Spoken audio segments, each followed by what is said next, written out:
All right, the court is calling 2019 CR 12495 State versus Tamar McIntyre. Could I have parties announced? State, John. John Hunter for Mr. McIntyre, Your Honor. Are you Mr. McIntyre? Yes, ma'am. All right, State defense has filed a motion for new trial. Have you had a chance to review that? I did review. And are you ready to proceed on it? All right, so the court has read the motion for new trial, I think. Right from the start, Judge Boyd takes command of the courtroom. The defense is pushing for a new trial, basically asking for a complete reset. But under Judge Boyd's watch, that's no small request. What's really at stake here could redefine whether this defendant gets another shot at justice or not. The motion for new trial clearly has the defense's arguments in it. So with regards to number one. Yes, Your Honor. Any rebuttal? Yes, Your Honor. And that, I believe that's the NCIC, TCIC argument, I guess, of the defense. Our position is that we did make it available during court proceedings, and they had access to the actual TCIC, NCICs. And through our understanding of the policy is that we can't allow them to duplicate or keep or make copies of, and that's by, I believe, state orders on that. So that's our position on that front. All right. Megan Dowling for the state, just briefly, if I could address that point, and I want to reiterate the arguments that I made at trial, which is that 411.083 of the Texas Government Code is what governs the dissemination of the criminal histories. They were provided to Mr. Hunter, and that's stipulated to in the motion. He states that the state did provide him those. And so that is our position. It would have been a violation of law to allow him to keep them or to reproduce them. All right. And then defense, because it's your motion for new trial, I'll give you the final response with regards to the state's answer to defense's number one. Yes, Your Honor, and forgive me. I did not prepare to proceed today. I came to court because the law requires me to show you the motion within 10 days. Yes. And so I haven't, I wasn't anticipating actually discussing the merits of it today, but if the court wishes us to proceed with that, I mean, our position with respect to the NCIC argument is fairly simple. We cited you case law, which the courts have addressed this subject matter before and have recognized that it is covered by the Michael Morton Act and that it would be required to be produced. As a practical matter. Well, you're saying produced, but the state is saying that they did produce it. They just didn't allow you to copy it or leave with it. It was given to us on the first day of the trial. And in the process of trying to make use of it and note it down, we got into an argument about whether or not we'd be able to photocopy it, which we immediately brought to the court's attention. We had an argument in which the court concluded that we were not entitled to copies of it, which we does the law say? Does the law say that you are allowed to make copies? I believe that that is what those cases that we have cited for stands for that proposition, that it is producible under the Michael Morton Act in all ways that other discovery is producible. The state's contention that there is a statute that privileges it from disclosure, I think, is being misinterpreted. Okay, they're not saying, and correct me if I'm wrong, they're not saying that it doesn't prohibit them from disclosure. They're saying, yes, we do disclose it to you, but you're not allowed to copy it or leave the courtroom with it. Am I misinterpreting what's being said? That is their argument. Yes. All right. So we just disagree with that position. I don't think the law supports it. And we also would maintain, as we maintained at the trial, that as a consequence of, well, let me rephrase that. To the extent that there is any countervailing or overarching privilege that would run afoul of the case law that we've cited, Your Honor, about its discoverability, or that would limit our ability to use it from how we would otherwise be entitled to use discovery. I would maintain that that privilege is waived by two separate independent actions. The first is this isn't a situation where we're trying to snoop on these people's lives outside of the context of defending Mr. McIntyre. He is indicted. The state made that decision. When the state or the government have a privileged interest in the privacy of certain sensitive information, and they elect to indict someone for a criminal offense over it, then they can't be in the position of being able to still hold on to that privilege. They waive it. Secondarily, they have run the TCIC, NCIC for these individuals, which is the triggering event. The database is curated not by this office. It's curated by the Texas Department of Public Safety and the FBI. They query that database. They are only allowed to query that database if they have a good faith reason to do so in the execution of their duties and responsibilities as members of the district attorney's office. They can't just go pull NCIC, TCIC on you or me because they're upset with us, or they for a petty You're difference. saying that they were upset with somebody, that's why they, No, I'm giving this as an example. I have had cases in the past where I have defended policemen who were accused of improperly querying the TCIC, NCIC database for petty reasons. so we're not saying that any NCIC, TCIC was queried without a good faith basis. No. In fact, quite the opposite. We know that there was a good faith basis because this is the TCIC, NCIC for their witnesses. And Brady versus Maryland and every case that has come since it says that they have to give me that information. That Okay, is a so requirement. then the So- main argument, and so let's stick with what the argument is. And if I'm wrong in interpreting what's being said by both parties, the argument is not that you received the information. Your sole basis is that you should have been allowed to photograph or reproduce or take the item, the NCIC, TCIC with you. We Is want, that your, we wanted to be able to use it in every single way that you can use. no, the my paper. question, I'm trying to get to specifics. The specific is, The well, specific, let me start with this. Number one, was the NCIC, Hold on. Judge Boyd is laser focused on a key issue: access versus fairness. The defense says they could look at the records but couldn't keep them. Imagine trying to defend someone when your evidence disappears after 10 minutes. What do you think? Is Judge Boyd right to hold that line, or should defense counsel get full access? TCIC provided to you, yes or no? it was handed to me and I had about 10 minutes with it before we had to turn it back over. Okay, so now with regards to it being handed to you, then it was handed to you. The next question is your sole objection or request for a motion for new trial with regards to point one is that you were not allowed to photograph it or take it with you. Am I correct in that? The contention is twofold. The first problem is that we were not allowed to photograph it, take it with us, duplicate it in any way. We had to turn it back over. And as we explain in our second argument, that became an acutely problematic issue because we were unable to make use of that information to respond to the state's argument that for authenticity reasons, we were not entitled to offer Joanna Reyes's prior judgment of conviction at sentencing. All right, so let's start with this point. First point, state, when was the NCIC, TCIC given to defense? Prior to jury selection, Your Honor.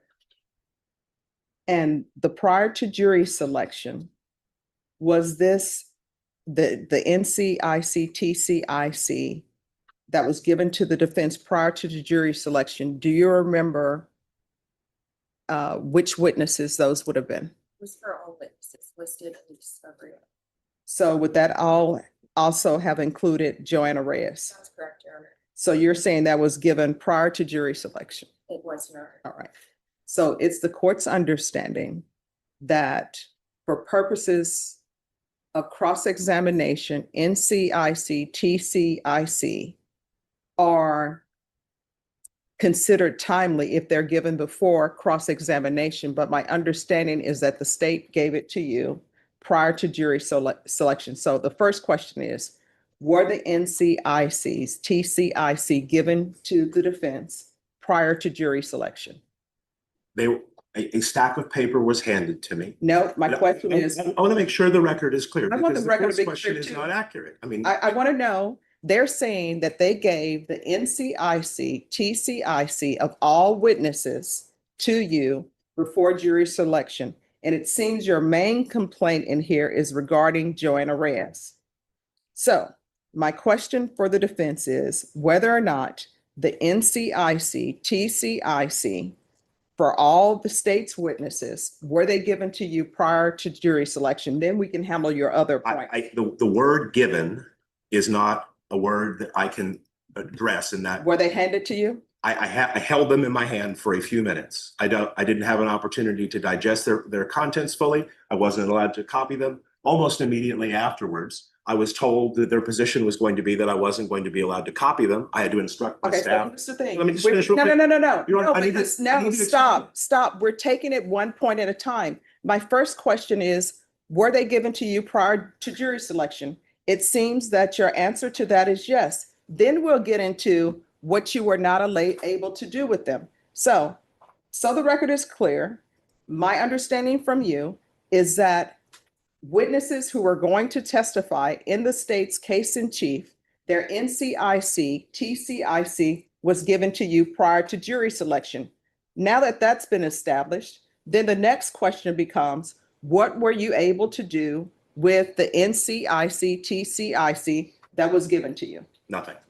All right. So you said, were you allowed to elect, because in your motion, you say you were not allowed to electronically duplicate. Were you allowed to electronically duplicate them? No, Were you allowed to copy them? no, Were you allowed to photograph them? no. And I'm taking that straight from your motion. So state, with regards to the NCIC, TCIC that was handed over to the defense, you're saying it was all of your witnesses in the case in chief. Yes, Your Honor. The defense is saying they were not allowed to electronically duplicate, copy, or photograph any of the NCICs, TCICs. Now, why were you not allowing the defense to either electronically duplicate, copy, or photograph the NCIC, TCIC? Because I didn't want to be charged with a misdemeanor offense. All right, and where are you obtaining that from, the fact that you would be charged? Your Honor, I previously stated, there are two subsections of law that govern the dissemination of criminal histories. The first being Title 28, Part 20 of the Code of the Federal Regulations, and then the second being 411.083 of the Texas Government Code. All right, so the state is saying that they could not allow you to electronically duplicate, copy, or photograph based upon Title 28 of the Federal Code and also Chapter 4 of the Government Code. What is your response?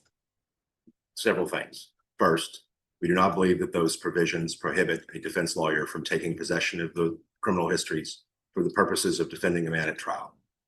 That is not the purpose of those laws. That is our position. Secondly. All right, let me just stop you for a moment. When you say taking possession of it, what do you mean by it doesn't prohibit you from taking possession? What is your definition of taking possession of the NCIC, TCIC, as you see it? A lawyer should be able to keep the paper with him for the course of the trial so that it can be read, it can be understood, and it can be researched further. All And right. none of those things were able to be accomplished. I was unable to finish reading the histories. I was unable to digest their contents or understand them or make any meaningful use of them. I was unable to copy them so that I could do that when we weren't in court at recess at any point. All right, so when you say taking possession, you mean keeping the paper. And when you say keeping the paper, for the record, we're talking about the NCIC, TCIC. When you say keeping the paper, do you mean leaving the courtroom with the paper? I mean, right, I could not leave the courtroom with the paper. I could not photocopy the paper. I could not make use of the paper. And we had to give it back at the end of the day or at some point during the process. I wasn't able to read or digest the information while I was participating in my other roles as being Mr. McIntyre's lawyer. Counsel said it was handed prior to jury selection. That sounds right. I don't have independent recollection of the day, but we were involved in jury selection for all day and into the evening. It was a lengthy process, and so there was not an opportunity to make any use of it.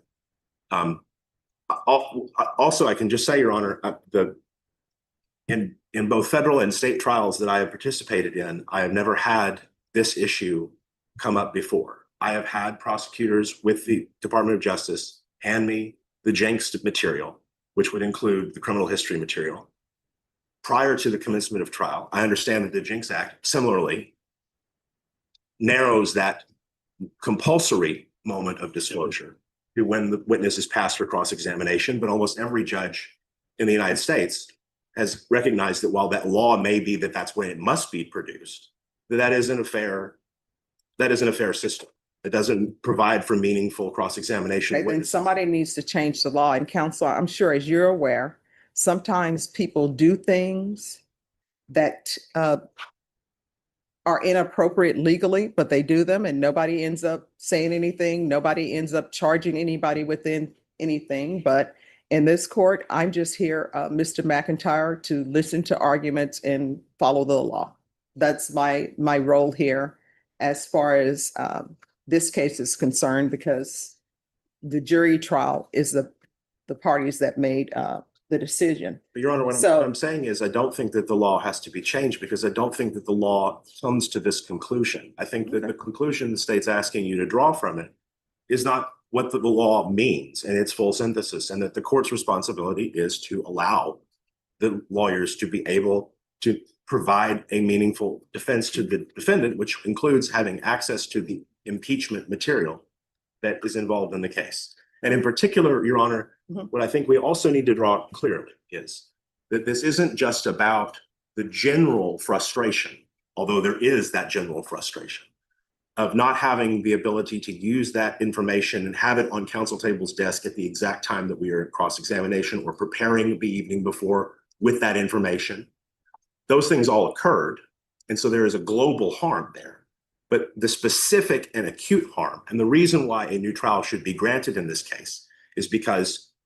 And there it is, the moment Judge Boyd's patience is truly tested. The defense fires back, claiming the state can't play both sides, hiding documents behind privacy rules while using them to win cases. Judge Boyd's expression says it all. He's weighing not just law, but the integrity of the entire process. As ground two establishes, we have a situation here where the prosecution has misrepresented the criminal history of its most important witness and did nothing to correct that record, even though the very documents we are talking about here, the TCIC, NCIC records, are the proof that it was a misrepresentation.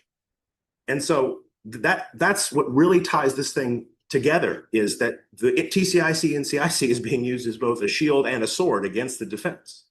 And that's not its purpose. That's the bigger overarching issue here. And certainly with respect to both constitutional law, as it pertains to what due process of law for a criminal defendant means, and in terms of the full synthesis of why these laws exist and what their purpose is and how those things are supposed to operate, it simply is not the case that the court could not authorize the defense to have access to that information during the proceedings. And we were amenable then, we told the court we were amenable then, that we would have taken it under protective order. But that option was not explored. All right, so with regards to the defense request for a motion for new trial under point 1, that will be denied. Point 2, misstatements of the prosecution in closing argument. What misstatements? The the state in closing argument told the jury that Joanna Reyes should be credited with belief because she had abided by the conditions of her bail on her tampering case, on her capital murder case, and had not done anything illegal, had not broken the law. And we quote the argument verbatim in the motion. We approached and explained that's just simply not true. Joanna Reyes, after she was charged in Mr. McIntyre's case, and after she entered her plea of guilty to tampering with evidence, and after her sentencing was held at abeyance and postponed pending the outcome of Mr. McIntyre's trial, she went out and obtained criminal conviction for the felony offense of credit card and debit card abuse. She was also arrested and charged with unlawful carry of a weapon. That case was dismissed because she pled to a different offense. We've included all of those records that we've obtained from the Harris County clerk as exhibits in the motion for new trial, which we'd ask that the court receive. We also made a bill of exception at the trial of the judgment of conviction for credit card and debit card abuse at the sentencing phase of the trial, which we'd ask the court to take into consideration as well. There's just no question that the state told the jury something that isn't true. Now, listen, I think Jason Garahan is a very reputable, honest, and hardworking prosecutor, and I have immense respect for him. I don't know why they said this, but it's just not true. It's objectively All right, false. response. Well, Your Honor, with respect to the statement, I trust that their motion states what I said during argument, which is closing argument, during the guilt innocence. And what it may be, slip of the tongue, or the fact that I misstated that Joanna Reyes had a, I don't know exactly what was said, but alluded to the fact that she didn't break her bond is something that can be argued, that was done by mistake on my part. That may be, but the fact remains is that defense counsel knew about this and did not bring this up during her cross-examination. And the fact is that the jury is well aware of her credibility, or credibility issues, if you may, of her being a co-defendant to a capital murder, and of her testimony that she gave during the portion of guilt innocence. And touching on the subject of the prior judgment, defense had every opportunity to recall Joanna Reyes onto the stand during punishments, which they chose not to do. And, if they consider it our duty or their duty, the fact is that their client was the one that was facing 5 to 99 years of life, and they could have called back Joanna Reyes and questioned her on the subject, and they chose not to. That fact does remain there, Judge. So that's the state's position on it. Judge, just one more thing. Closing arguments are just that, arguments. They're not evidence. And the jury was instructed about that multiple times. And so that would just be another argument regarding that. All right, with regards to point 2, the motion for new trial will be denied with regards to point 2. All right, thank you. May I be excused, Your Honor? Yes. I guess, well, we don't need the other. I'll be filing an amended notice of appeal to include the denial of the motion for retrial. Sure. All right. The last time you were here, and I'd like for people to feel as though, and not actually just feel as though, but to have had a chance to speak to the court, and it appeared that you wanted to speak to me. Yes, I did. All right, and what did you want to speak to me about? Yeah, I have a second to breathe. Kind of got worked up a little bit. I'm sorry, what? Can I have a second to breathe? I kind of Sure. worked up a little bit.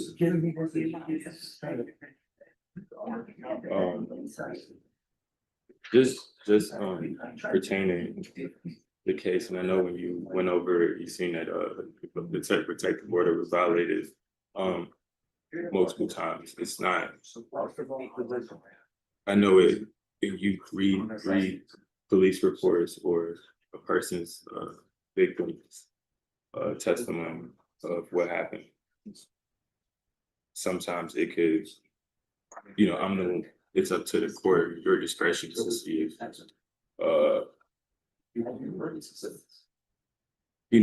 try to make sense of it, I guess. But when it comes to broadly protective order, we have children together, and to be honest, like I never been in any trouble before in my life pertaining like legal system and having to no contact, like the contact order with my children. And I was a sole provider for my children. Like she was a stay-at-home mother. And when I went back home, like the no contact order, I went back home, but I was the only person on the lease, and I didn't have anywhere else to go. And honestly, from what we talked about pertaining me and her, we were fine on good terms, etc. So to be honest, I didn't think it was gonna be any more. But see, here's the thing about it is that there's an offense against you for choking, right? And when you think about it, choking a person, that means you're face to face with them. They can't breathe and you're still choking them. Now, you have that. So you have to know that there's a no contact order in place. And when you're saying, oh, well, I leased the apartment or the house or whatever, that's why I was going back there. Okay, I understand that.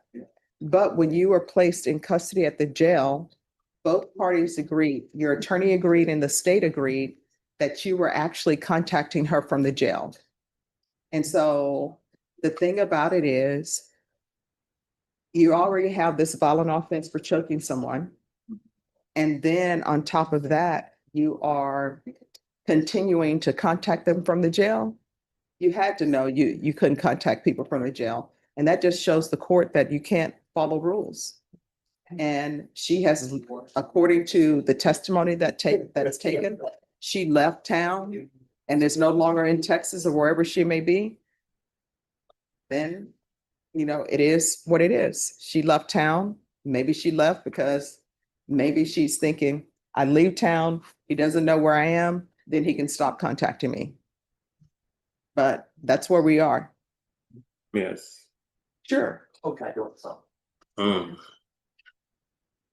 the, I don't know how much I say before. Well, you're not under oath. Oh, okay. Well, I could speak freely. Yes. Your Honor, he came back and forth to see me unannounced. Came to the house unannounced. When she was in a woman's home in Fredericksburg, she was they kicked her out of the woman's home, and the police had to come or whatever to escort her away. She came to the house on February 4th or 5th, unannounced, midnight, because I wasn't speaking to her because we were talking during the protective order. We have children. I was sending money for my children, or she would bring the children so we could see them. We would eat together. Right, so here's my question. Were you sending money to the children from the jail? That's a no. No, But you were still calling her from the jail, and that had nothing to do with anything. So here's the thing. I wanted to hear you out because I know I didn't get a chance to fully explain to you why I didn't grant you probation. But the reason why I didn't grant you probation is because you have a crime where you choke her. And then after you choke her, you continue to contact her. What I'm letting you know is I understand, okay, you're on the lease, you go to the apartment or to the home because you're on the lease and you're trying to make sure that the children have food or have money. That's fine. But then you proceed to call her on numerous times from the Bexar County Jail. That's a no. And for the court, part of the reason why I didn't grant you probation is because based upon your actions, you're telling me you can't follow conditions of probation. So that is why. I actually, Your Honor, if possible, because before this happened, I was enlisted actively in the military. I was enrolled into medical school for LMRT classes to become a radiologist. And my classes started in March 2025. I've been in and out, grew up in the jail, etc., house arrest, etc. since then. I understand exactly where you coming from and how it could seem to the court, or even like the charge, or etc. I've been sitting in jail and dealing with different health reasons, low potassium and low liver enzymes since the date of my arrest, December 5th to March 18th. I was admitted to the hospital. I had lost 110 pounds because I wouldn't eat because I had psoriasis, which is like my skin breaks out from certain foods, meat, dairy, etc., sugars, have you. I grew up in a family with my immediate household was my father, my brother, and myself. Out of us three, both of them are felons, and neither one of them graduated high school. I'm the only one who graduated high school. I'm the only one who wasn't a felon. So applying for the probation and adjudication was trying to saved me from becoming a felon. I took pride in not having any criminal history. If you could so grant me, I don't have obviously lawyer here, but I was thinking, You can always come back with your attorney. I tell you what, I'll have you come back with your attorney. If you want to come back with an attorney, you can. no, I'm just speaking to you. I mean, it's up to you. I mean, I just don't want to be a strain on my family, and being that I know that I would abide to any probation adjudication, especially the first, I can try to save my record and save me to be able to go on and have a career in any field or even enlist in the Army still. I would say if you could maybe think or ponder on doubling the sentence to 8 years probation deferred and double the fines. And if you could possibly consider a no harmful contact, because Carissa has my children and Carissa has my children, she has my car, she has a bunch of my possessions. No, from our family, both of our families know each other. I knew Carissa since I was 14 years old. Both of our families know each other. Carissa doesn't, she's left her family. Let me just tell you this, what I would suggest to you is speak to your attorney. The reason why I had you brought back is because I felt that there is something you wanted to say. And I know I didn't get a chance to explain to you why I made the ruling I made. And I will tell you, we're always taught as judges never to explain our rulings, just make the ruling and move on. But I don't like to do that because I don't want people to think that I haven't heard their story or I'm not paying attention to them or that I'm not looking at them as individuals. So I noticed as you were being taken away, you were raising your hand. And that made me realize that I really didn't get a chance to explain to you why I ruled the way I ruled. Now, if you're asking or wanting me to perhaps do some type of different sentence, and for me to consider that, then your attorney will need to file a specific motion for that. The coordinator will let your attorney know, and we'll go from there, okay? May I say something? Sure.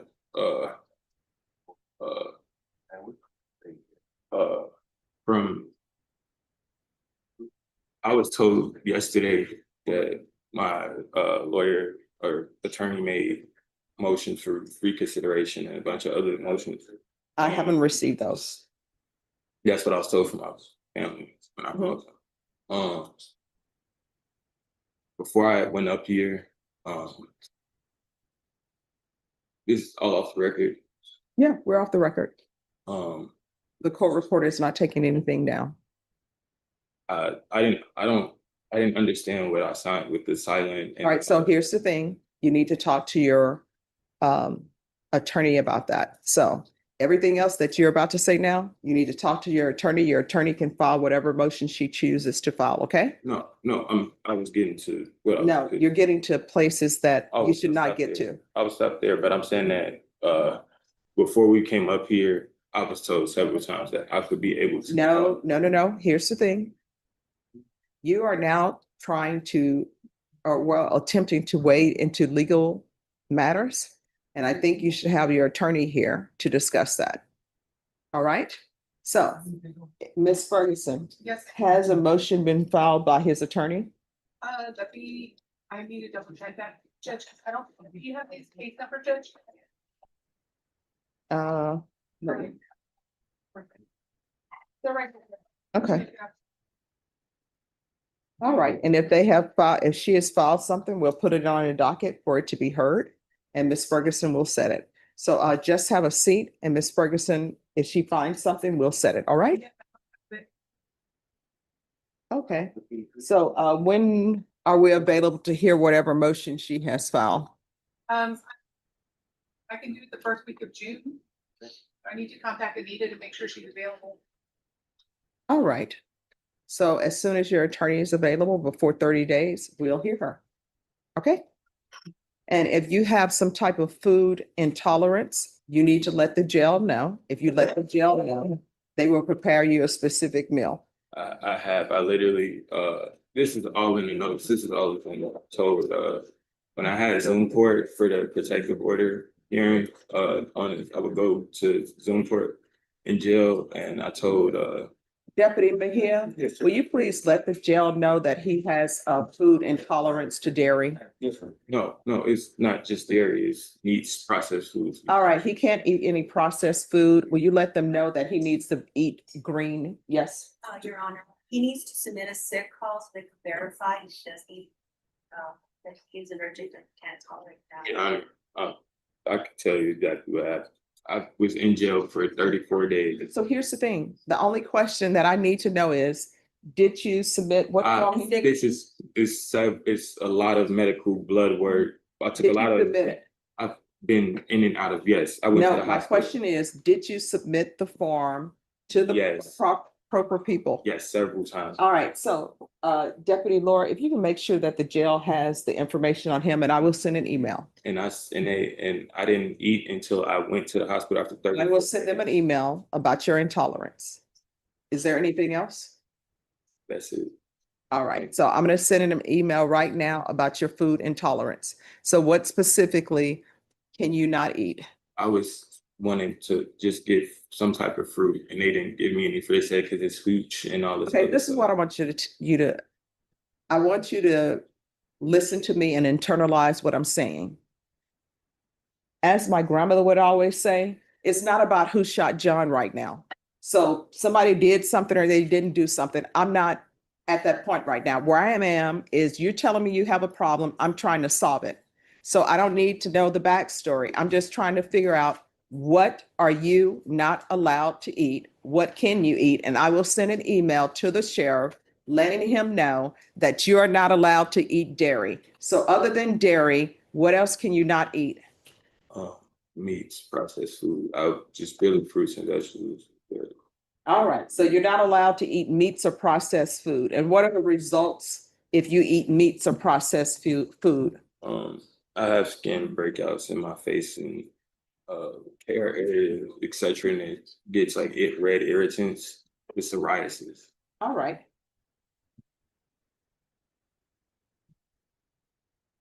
I didn't mean to agitate. No, I mean, I just want you to tell me, what can you not eat?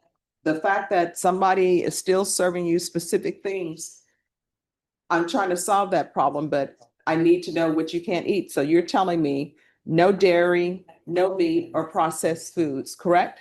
Yes. All right. All right, thank you. Thank you. Mr. Ross, this one.